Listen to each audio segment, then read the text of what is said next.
Hello students, we'll continue Chapter 2 video. Next few slides, nothing to comment on. They're generally well written.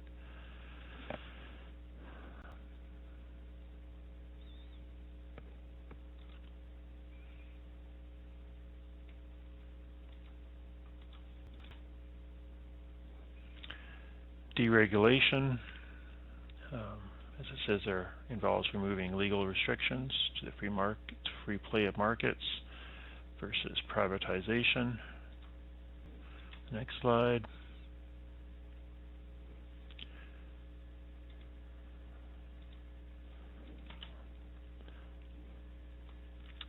So in your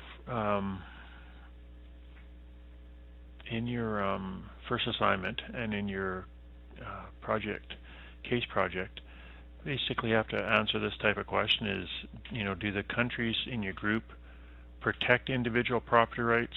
If not, it might be a concern, big concern, or a legal risk.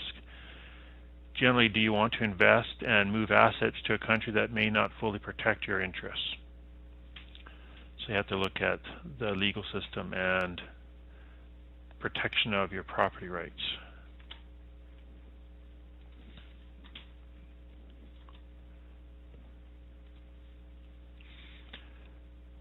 So this is something for your first assignment case report. The next slides will help with this as well.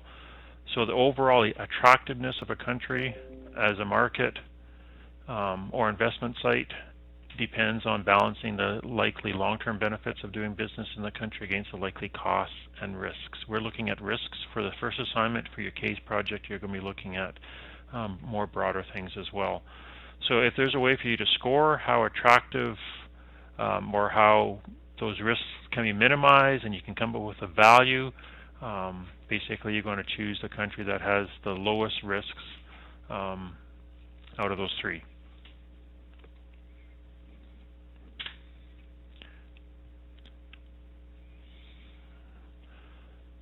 So let's look at implications for the changing political economy. Most general sense, the long-run monetary benefits of doing business in the country are a function of the size of the market, the present wealth, the purchasing power, and the likely future wealth of consumers. So once again, that's something that you might be able to look at for your case report, some of the benefits.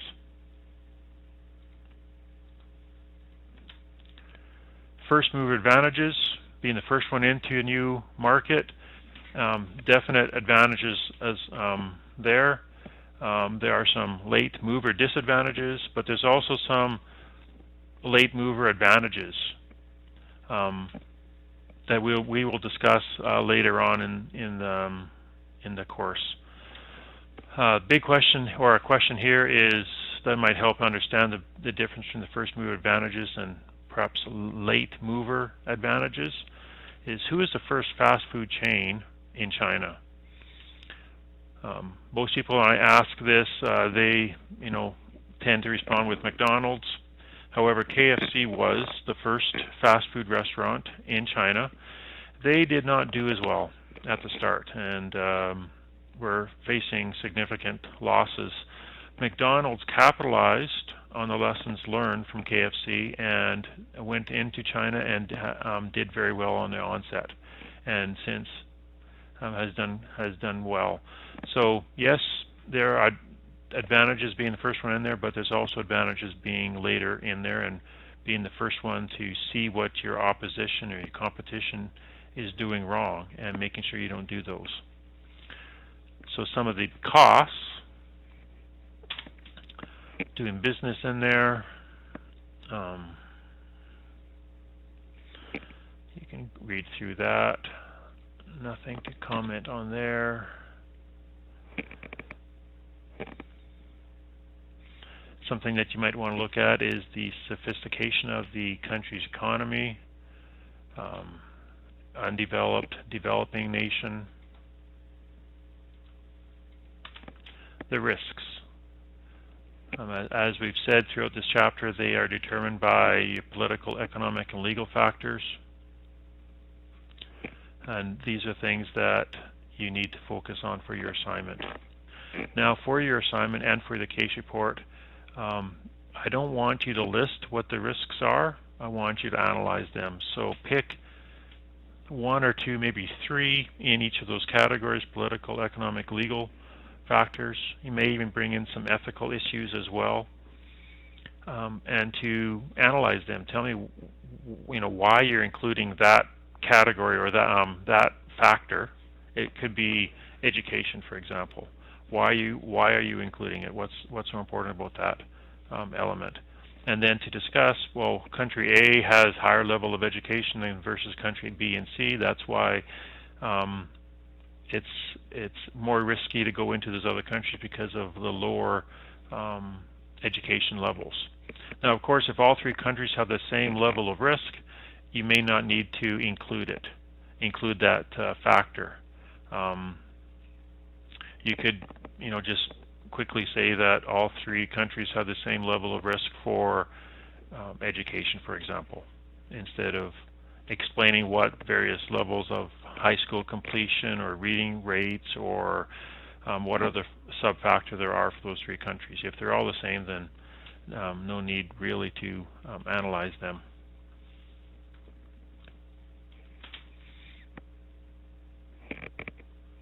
So economic risk,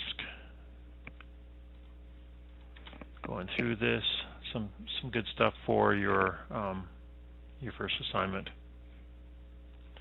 So the legal risk might be defined as the likelihood that a trading partner will break that contract or take over your certain property. So that is what we want to definitely minimize. This stuff written a little larger basically highlights the overall attractiveness of a country as a potential market or investment site. Basically trying to balance the benefits, costs, and risks associated with doing business in that country. And our last slide. Lots of slides in this chapter. Country differences, ethics. We will be looking at ethics in chapter 4. Something to include in your assignment, though, definitely is being able to answer the question like this. If your current investors found out that you were going to expand or engage in business with a country that had violated certain human rights or did not have sufficient labor practices, were treating the workers badly, how would those investors feel if they thought that you were breaking some type of business ethics? As I said, that's something that we will discuss in later chapters. So lots of slides in this chapter. Went through the more important ones. This chapter in the past has been 2 chapters, and they've brought everything into one chapter. So that is it for chapter 2.